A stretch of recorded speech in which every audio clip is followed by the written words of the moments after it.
So why has it got two big problems that need to be rectified before it's sold? Okay, now let's go and have a look at my replacement for the S4, which you're never going to guess.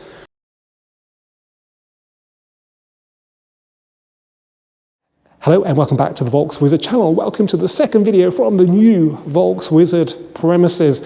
Now in the first video from here, I explained how I was going to sell my Audi S4 TDI Avant to free up some funds so I could go and buy some stock for the relaunched Volkswizard used car buying and selling business. But before it goes, I thought I would make an end of term report video because it just happens to be exactly a year since I bought it, so I could share with you the ups and downs of living with Audi's diesel S4 Avant.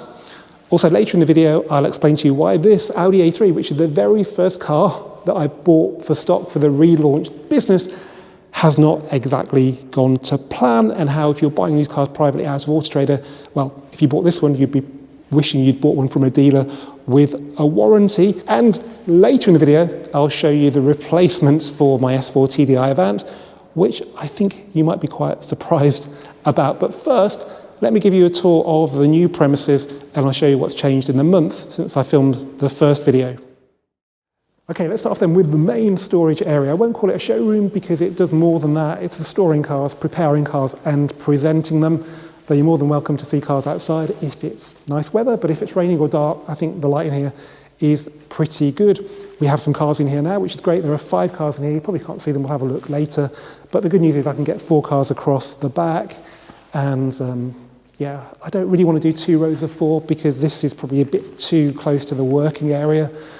But yeah, there's enough room and I've got overflow at home should I need it. By the way, I want to say big thanks to everybody who sent messages of goodwill when the first video went out. Really appreciate them, really humbled by them. Sorry I didn't reply to them all. That was because I was filming the Polo Black Edition that weekend. It had to go back to Volkswagen and I haven't really caught up with all the comments yet, but big thanks. Thanks also for the offers of cars. I have bought 2 as a result of that video, which is this A3, which we'll talk about later, and the other car that's replacing the S4 that's out the front. We'll have a look at that later as well. I'm still looking for cars, so if you've got anything interesting, low mileage or average mileage or below, full service history, unmodified, good condition, then get in touch with me, Andrew at volkswizard.co.uk. Not if you're from Scotland though, because I found it very hard to compete with dealers in Scotland because it's going to cost me 500 quid or so to get a car back here. And, you know, that's 500 quid more you could get selling locally. But if you're within 100 miles of here, then definitely get in touch. And I'll hopefully be competitive with prices that people are giving you to buy your car. But I can't compete with Auto Trader. So if you want to sell privately and go through all that hassle, and selling cars is a lot of hassle, I don't know what I'm doing it again now, then try that first. If you don't sell it, then get in touch. Okay, as you can see, there's been some painting in here. So the wall, really easy. Skirting boards, really difficult. Floor, yeah, maybe later. It wasn't in really good condition. It was in a real bad state. So I'm just going to wait until I've cleaned it and brushed it a few times, and then I might paint it. Because there's only one thing worse than a tatty painted floor. And that's a tatty freshly painted floor. There's a bit of noise from next door because that's actually a bus depot. So their buses all come back after doing the school runs and they make a bit of noise and beep. I just want to quickly mention motor trade insurance. It's probably one of the worst things about being a car dealer, having to get motor trade insurance. There are no comparison websites. You have to go to brokers, and to be honest, the customer service generally is pretty damn terrible. I've had a nightmare over time with my current broker. You would think it would be really straightforward going from home where all the cars are scattered over the driveway and the keys are somewhere in the house, to coming here where they're all locked in here and the keys are at home.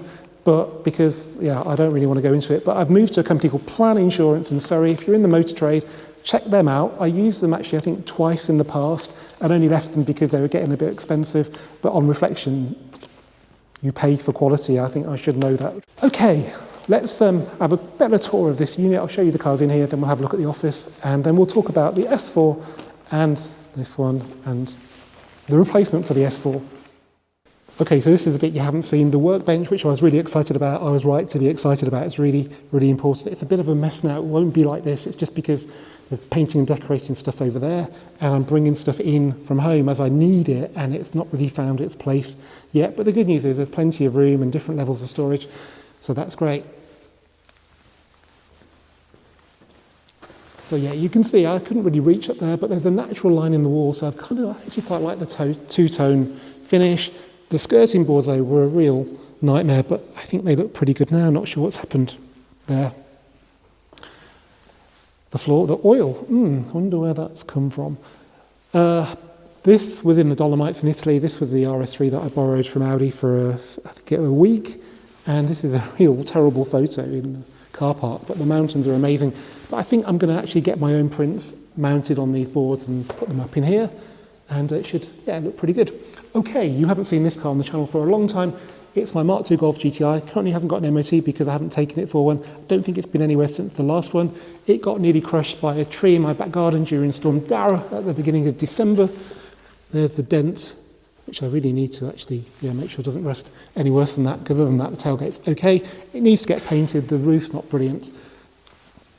Here we have another TT, not Project TT. This one was bought for a dealer. It's one owner, genuine one owner from new, 47,000 miles, TT 3.2 DSG gearbox is brilliant. I drove it about 200 miles back here, and I'm going to deliver it to the dealer in due course. It just brightens the place up while it's here. Project TT still looks good. These two cars need a wash. And then the S4, which you can buy. We'll talk about that in a bit. Okay, yes, I'm all painting here. Actually, haven't painted this yet because this is quite complicated and needs a bit of prep. Done the skirting boards though. Got a fire extinguisher. There's the alarm siren. And there is the false ceiling, which is really important because my other unit had no false ceiling. It was just some, like, what are they called, corrugated tiles or something. And when it was cold, the condensation, which would build up in the roof, would freeze. And then when it defrosted, usually the next morning or the morning of the frost, it would rain down on here, all over the prepped cars and down my neck and customers' necks as well. Okay, into the office. Now, I've realised this is a very dark room, and I've realised the new lights are a bit too bright actually, so I kind of need to split them off with a separate switch for down here. I think there was a hole there. That's the access to the electrics. That's been money to paint that. It's had a lick of paint by the landlord, so it's good. Got a coffee machine, yay. Got my old kettle, which was actually from my own premises. Still no hot water, that's going to be a while as yet. But yeah, not an awful lot's changed really. Still working out what's going to go where. In here, the painting is finished, and I think some sort of chair or sofa there would be really good. This is a really nice print my mate gave me for Christmas, probably just after I'd left my old place, so it's been waiting to come to some new premises, and here it is now. The toilet is what it was. It just needs a good clean. It's all good. I've got spare bog roll, loads of bleach, needs some hand soap. That's it. This lighting actually is new as well, and how is it compared to? Yeah, it's good. It's actually a bit softer than the one around the back. So that's it. Right, now let me talk about the Audi S4, which I've had for pretty much exactly a year. Okay, well, there she is then. So pretty much a year to the day since I picked it up from APS in a similar sort of showroom to this, looking similarly as shiny. And it's been an amazing sort of 10,000 miles owning this car. It really is too good for my daily use. That's another reason why I'm getting rid of it. Now, since the 6-month update, which was probably filmed at the back end of the summer, which doesn't feel like that long ago, the car has been to the south of France, so a 2,000 mile round trip.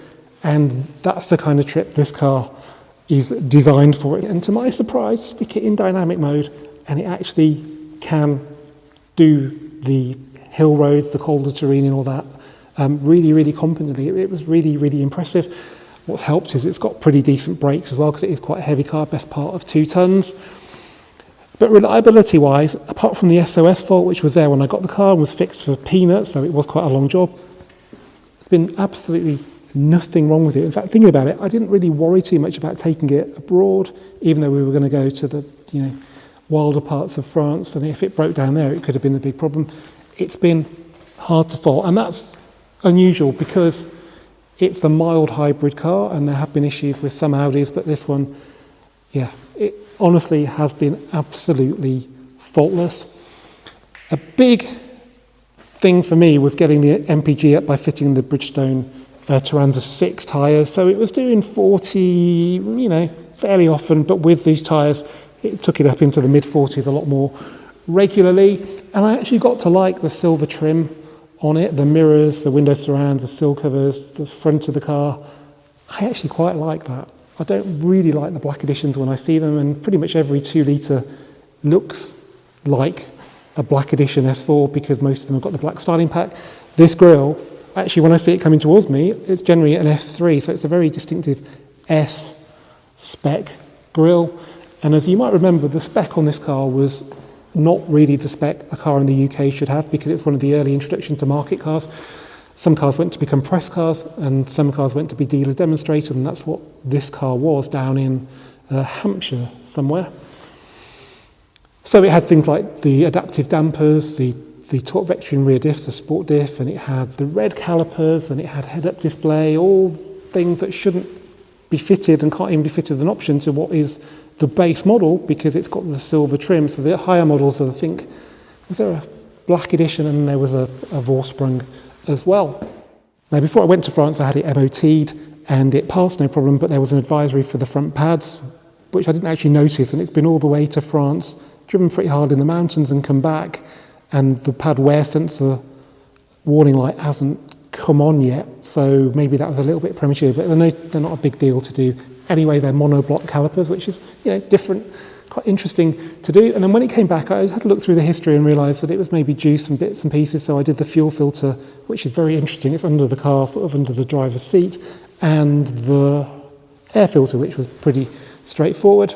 When I bought the car, it had a few stone chips, as you might expect. It had done 40-something thousand miles, and it's still got those chips, but it hasn't really picked up anymore. I've given it quite a lot of polishing, so it's probably better now than it was when I picked it up from APS, and I've used Colonite wax on it as well, which is good stuff.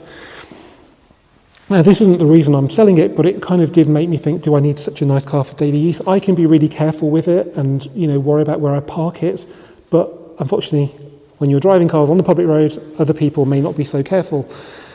So in a car park, I came back to it, and somebody had rubbed a car down the side of it. It was a white car, could have been a van for all I know, and it looked pretty damn terrible. I was absolutely distraught, but luckily when I polished the paint off, the damage wasn't that bad, and I think that's testament to the quality of paint on this car.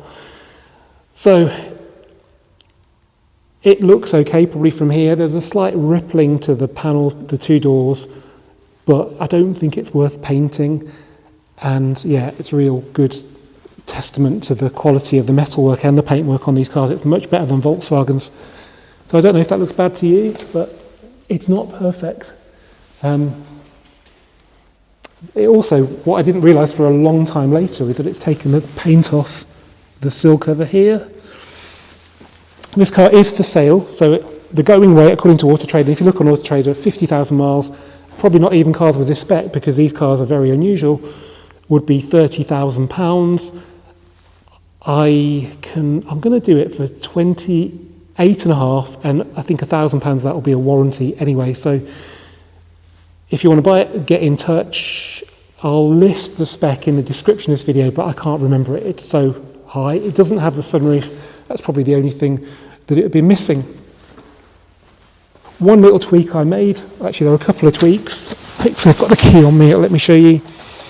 Somebody said, and thank you, by the way, you can set these up how you want them, and that was a real godsend. So because of this, I can now use the nav map, which is good for some things because you can do this because it's touchscreen on this car, but then also switch back to CarPlay really easily. Before it was like going back to the home menu and doing this. I thought I was being clever by moving the apps, the CarPlay app there, but this is actually brilliant.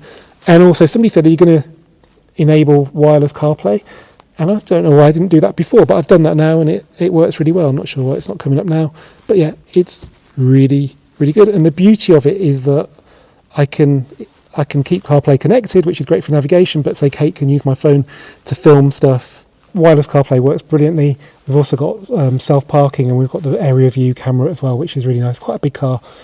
Also got a dash cam with front and rear cameras, which could prove useful. I wasn't sure about the light coloured interior, but actually because everything else is dark, steering wheel, carpets, I think it's really nice. Contrast on the door cards as well.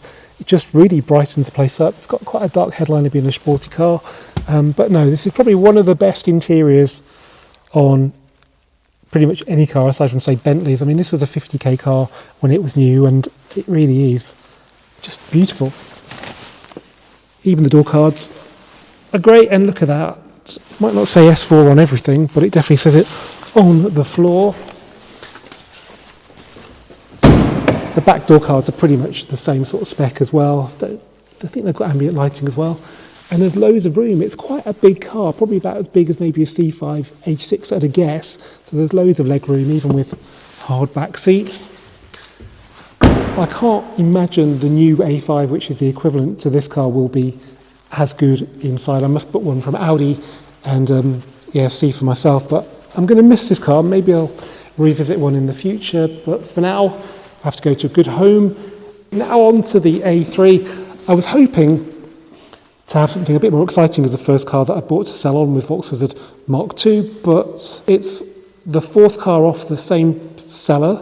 In the past I've had Edition 35, A4, that was his dad's car, and a Scirocco R. 2 owners, 47,000 miles, and he bought it from Audi just over a year ago. The a year ago bit is quite important. It's got rear parking sensors and cruise control, otherwise standard S-line spec. Now I don't know how or why they give you those, which you don't get standard on the bloody R8. Lovely interior, sort of sporty, but not really too, uncomfortable. Extendable thigh support.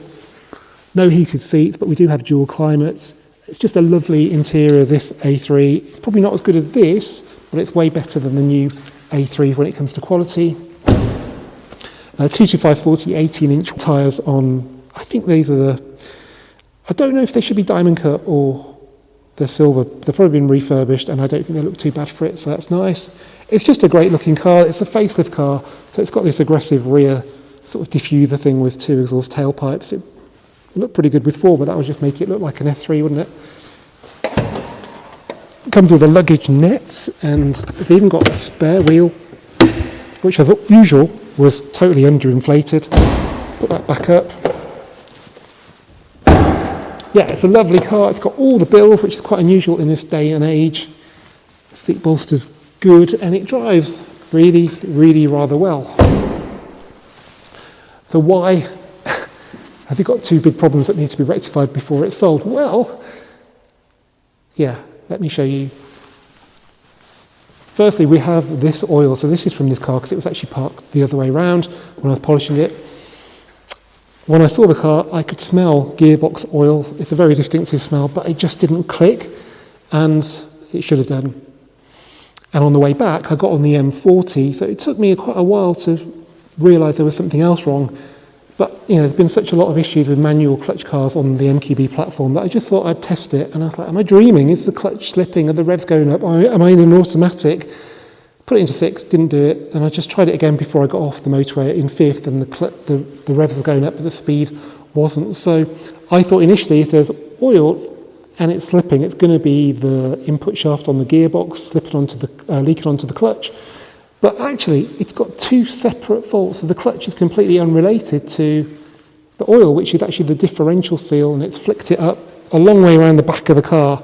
That's what it looked like when I came back, and I hadn't really been that far in it. So I did let the owner know that, I actually asked them if they still had the warranty, because the car was around a year out of the dealership and it had a year's warranty. But unfortunately, it's 3 weeks the wrong side of a year. So I'm going to have to suck this up. But yeah, if you'd bought this car privately, you would be distraught. And if you hadn't noticed this, then you might end up having to buy a gearbox, which would be even worse. The diff seal's 10 quid. It's a bit fiddly to do. What's really important to point out, though, is that I drove this car extensively to find the clutch slip. A lot of dealers will have these cars picked up from sellers, never really drive them. The mechanic might take it around the block. It's only when you really get it on the open road that you realise there's a problem. I found this out with Golf Rs, and it's much easier to sort this stuff out before the customer gets the car, because they'll go to a local dealer who will charge them a lot more. If I can get this done in the trade for, £400 or so, it'll be just as good. It's a quality clutch, and everybody will be happy, and you won't get the hassle of it. But I think my point is that it's really easy to miss stuff on cars, and it can work out really expensive. So there we have the first car that I'm going to, I don't know when I'll sell it, but it's the first car I bought in to sell. The good thing is, when I washed it, it wasn't presented that clean. I was actually pleasantly surprised by how good it is. Navy blue can be a bit of a nightmare. I haven't done a paint correction or anything like that. You know, you can't have that with a used car. That's what detailers are for. But I've given it, got rid of tar and given it a light machine polish and a coat of Collinite wax. And I think it looks incredible. So with the two little bits fixed, it'll be a lovely low mileage, low owner, fully historied car. Okay, now let's go and have a look at my replacement for the S4, which you're never going to guess, not in a million years. Okay, well, can you tell what it is from the wheel? You probably can from the big rear light. Yes, it's the Mark 6 Golf, everybody. And it's not even a petrol one or an interesting one, it's just a diesel. It's not even the 2-litre diesel, it is the miserable 1.6 with 105 horsepower, I think, and manual 5-speed gearbox, so it feels as slow as possible. But it suits my needs right now, and I'm kind of excited about it because I can just leave it anywhere and not worry about it. If it goes wrong expensively, then I'll just end up being chopped up for parts to make others live on eBay.